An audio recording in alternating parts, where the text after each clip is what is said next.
중국 산둥성 교도소의 문이 열리자 백발이 된 한 중년 여성이 걸어 나왔습니다. 얼굴에는 출소의 기쁨보다 근심과 괴로움이 가득했습니다. 몇 년 전 사건 당일 사채업자가 바지를 벗으며 소은아를 모욕하자 아들 위안이 칼을 꺼내 마구 찌르기 시작했습니다. 결국 4명의 사람을 다치게 하고 무기징역을 받게 됐습니다.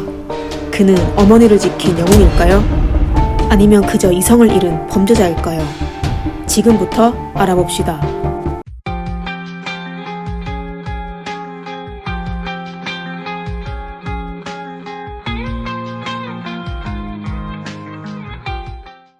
안녕하세요. 미스터리 수사국입니다.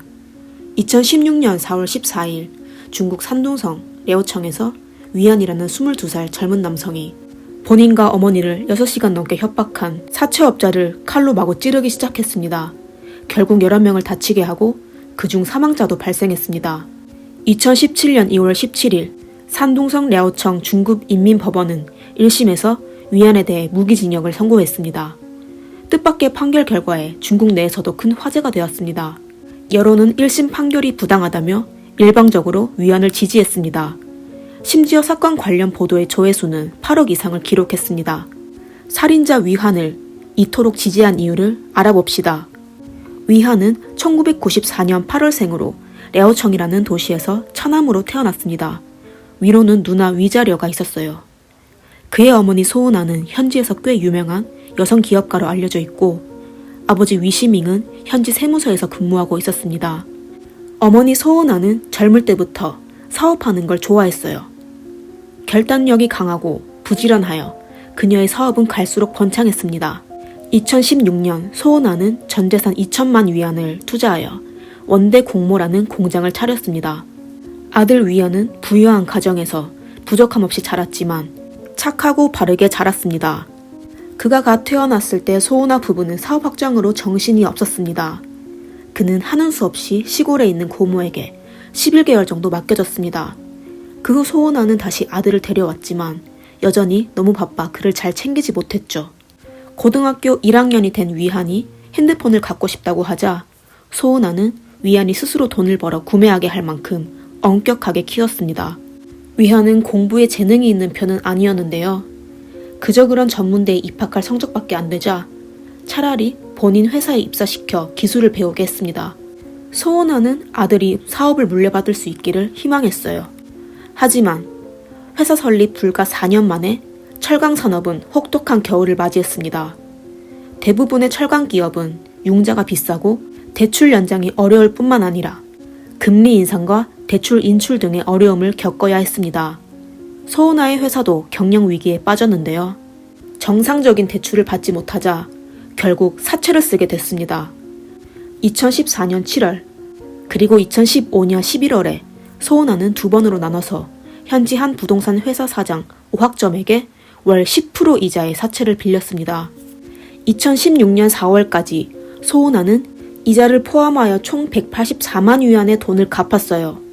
그리고 부동산으로 70만 위안을 갚았습니다. 하지만 나머지 17위안의 사채는 아무리 모아도 갚을 여력이 안 됐죠. 소은아의 악몽은 여기서 시작됐습니다. 2016년 4월 1일 사건 발생 13일 전 오학점은 부하와 같이 소은아의 집으로 들어가 강제로 집을 차지했습니다.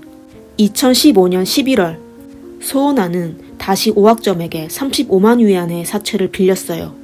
그중 10만 위안은 전과 같이 10%의 이자로 계산하고 나머지 25만 위안은 주택을 담보로 하여 상환기한이 지날 때까지 갚지 않으면 오학점의 부하에게 인도하기로 했습니다. 2016년 1월까지 소은아는 총 29만 8천 위안의 돈을 갚았습니다. 하지만 사채업자는 이 돈을 전에 빌린 돈이라고 하며 나중에 빌린 것과는 아무런 관계가 없다고 우겼습니다. 주택 명의 변경을 요구하며 말이죠. 4월 13일 사건 발생 전날 오학점은 사람을 고용해 소은아의 공장과 소은아 부부 집에 쳐들어가게 하고 가구 등을 훔쳤습니다. 또 부하를 시켜 변기에 대변을 보게 하고 소은아의 얼굴을 변기 속으로 밀어 넣으며 모욕적인 협박을 했죠. 그날 오후 소은아는 총 4차례에 걸쳐 경찰 신고를 했는데 경찰은 민사 문제라고 하며 법원에 가서 기소하면 된다고 했습니다. 4월 14일 사건 당일 사채업자 오학점의 수단은 더욱 과감해졌습니다. 11명의 부하를 소은아의 회사로 보내 그녀를 포위하였어요. 회사 직원의 증언에 따르면 그날 오후 4시 30분쯤 사채업자가 공장 사옥으로 몰려와 큰 소리로 욕설을 퍼부었습니다. 저녁 6시쯤 그들은 회사 건물 앞에서 바베큐를 하며 술을 마시기 시작했습니다. 저녁 7시쯤 소은아와 아들은 회사 식당에서 저녁 식사를 했습니다. 그들이 사무실을 떠나자 2명의 사채업자가 뒤따라가기 시작했습니다. 이와 동시 두주호가 공장에 도착했습니다. 11명의 사채업자 중 제일 늦게 도착한 사람이었어요.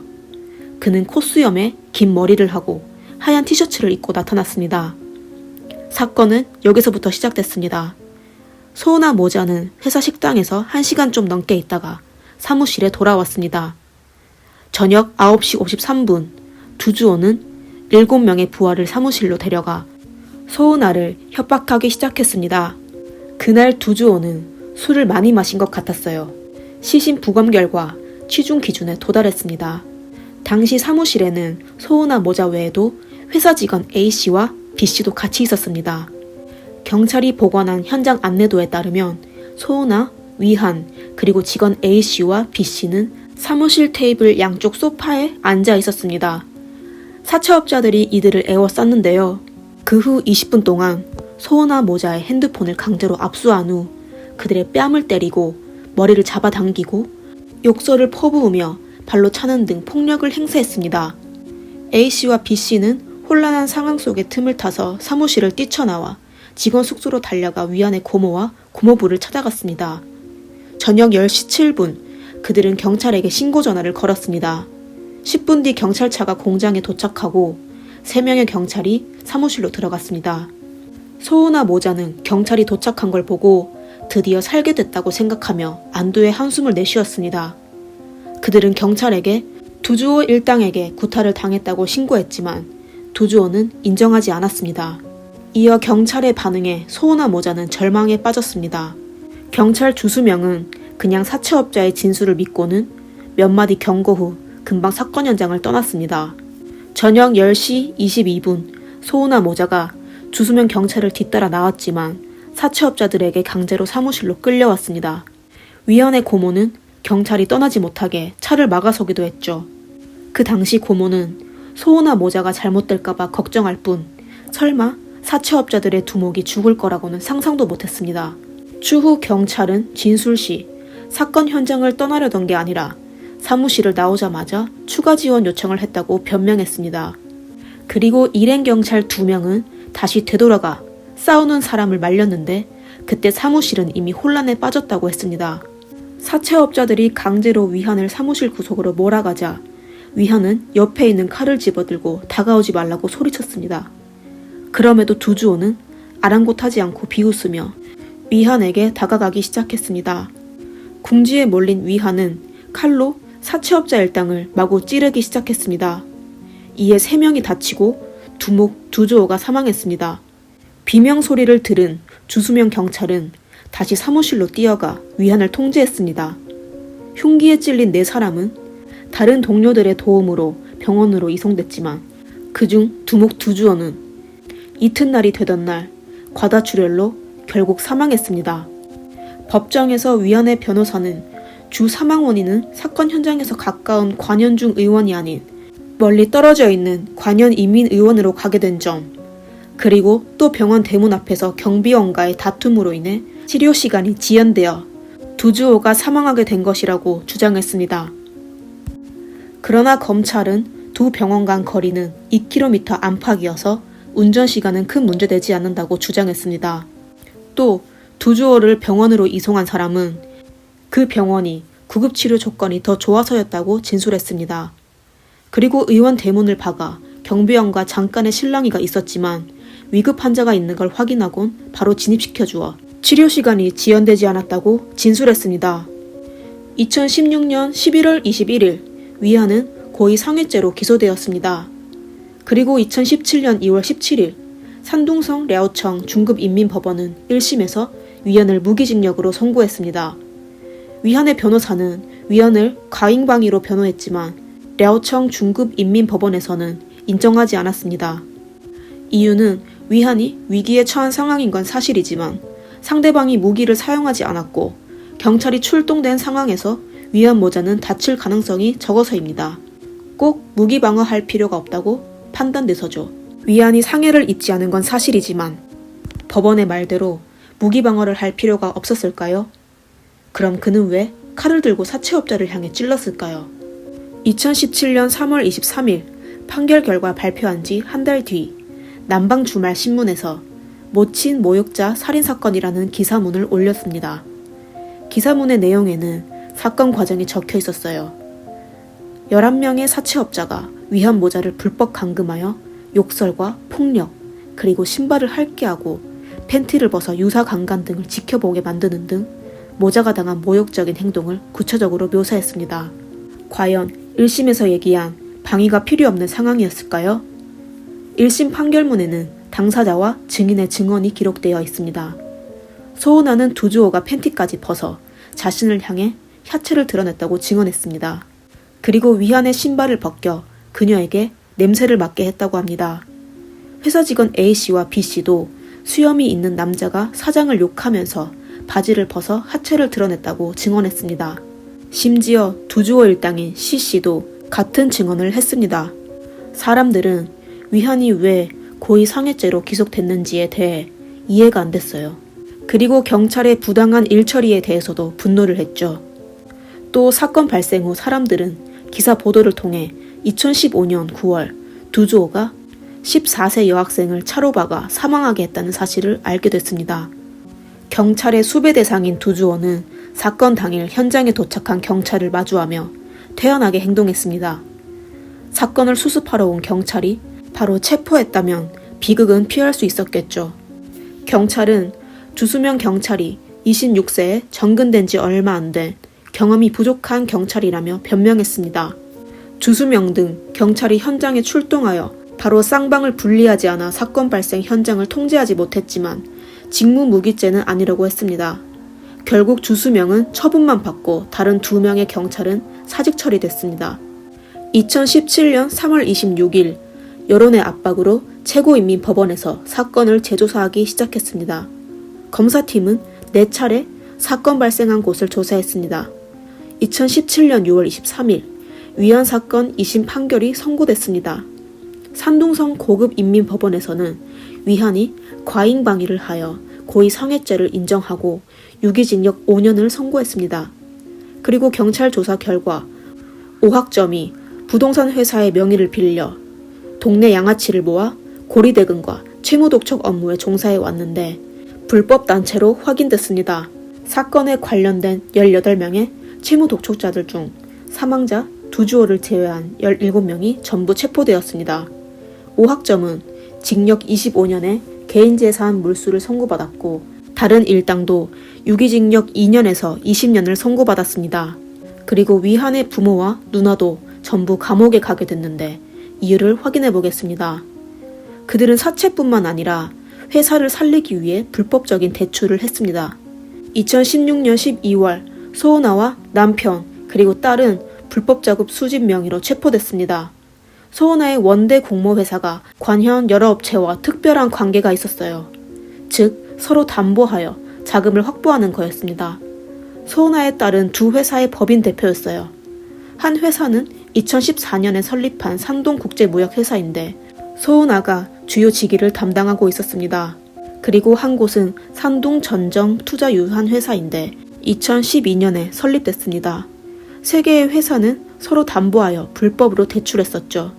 조사 결과 2014년 9월에서 2016년 6월에 그들이 불법으로 받은 공공예금은 2,508만 위안에 달했습니다. 2018년 11월 위안의 아버지 위서명은 징역 4년과 벌금 15만 위안을 선고받았습니다. 그리고 어머니 소은아는 징역 3년과 8만 위안을 선고받았고 누나 위자련은 징역 3년 6개월과 벌금 10만 위안을 선고받았습니다. 법원의 통보문서 내용에 따르면 선고할 때까지 불법으로 받은 금액은 이미 전부 반환되었습니다. 2019년 12월 14일 3년형을 받은 소은아는 형기가 만료되어 석방됐습니다. 그녀를 데리러 간 가족들은 그녀 보고 뒤돌아보지 말고 가자고 했습니다. 이 모든 걸 겪은 소은아는 다른 것보다 아들에게 너무 미안했습니다. 소은아가 출소하는 날 두 모자는 몇 년 만에 첫 통화를 합니다. 위하는 어머니에게 꼭 건강을 챙기라며 본인은 교도소에서 매일 뉴스를 보며 법률과 경제 공부를 하고 있다고 안심시켰습니다. 그리고 어머니는 아들이 빨리 돌아올 수 있기를 간절히 기원했습니다. 교도소에서 생활하는 동안 모자는 매달 편지로만 연락할 수 있었어요. 위한이 1심에서 무기징역을 선고받았을 때 소은아는 본인이 아들의 인생을 망쳤다고 생각하여 머리가 하루저녁에 백발이 됐습니다. 그러다 재조사 후 5년 징역으로 선고받게 됐을 때 그나마 희망을 안고 아들과의 만남을 기다리고 있었습니다. 출소 후 소은아는 머리를 검게 염색하고 공장 사무실을 청소하여 공장에서 먹고 살기 시작했습니다. 은행에 남은 5천만 위안의 대출을 갚아야 했기 때문이죠. 적지 않은 액수였습니다. 소은아는 그저 빨리 대출금을 갚기 위해 정신 차리고 노력했습니다. 2020년 11월 18일 4년 7개월 만에 위안이 석방되었습니다. 현재는 슈퍼마켓을 운영하여 때때로 SNS에 일상을 올리고 있죠. 슈퍼마켓을 운영하며 집안의 대출도 조금씩 갚고 있었어요. 2022년 8월 5일 위하는 친구 모임에서 만난 여인과 결혼식을 올렸습니다. 신부는 남편의 과거를 신경 쓰지 않았고 그냥 그의 솔직함이 좋다고 얘기했습니다. 결혼식 줄에는 위안의 변호사가 맡았습니다. 그녀는 처음 줄에석에 서는 거라 법정에서 서는 것보다 더 떨린다고 기자에게 말했습니다. 위안은 현재 본인의 충동으로 한 사람의 목숨을 잃게 되어 후회하고 있다고 합니다. 사건 관련 랴오청 중급법원의 판결은 전적으로 전문가의 입장만 고려하고 이성적인 상황을 위주로 하여 판결했다고 생각이 되네요. 하지만 현실적으로 그런 상황에서 완전히 이성적으로 행동할 수 있을까요? 위안에 대한 판결에 대해서 여러분의 생각은 어떠한가요? 댓글로 남겨주세요. 그럼 다음 영상에서 다시 뵙겠습니다. 미스터리 수사국입니다. 감사합니다.